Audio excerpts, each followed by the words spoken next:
তো হাই বন্ধুরা, আজকে চলে এসেছি আলাদা ডিস্ট্রিক্ট।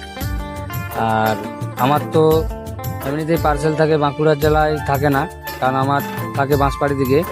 ওটা আমার নিজস্ব বেল্ট, আর এটা হচ্ছে বাঁকুড়া জেলার দিকে। তো আজকে যখন এলাম এদিকে, তো দেখতে পেলাম একটা খুব সুন্দর জায়গা। তো জায়গাটা দেখে মনটা ভরে গেল। তো মনে হলো যে আপনাদেরকেও দেখানোর সুযোগ একটু অল্পখানি করে দিই।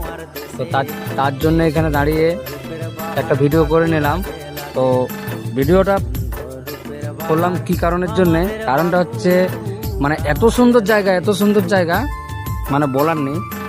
তার জন্য আপনাদেরকেও দেখার সুযোগ একটু করে দিলাম।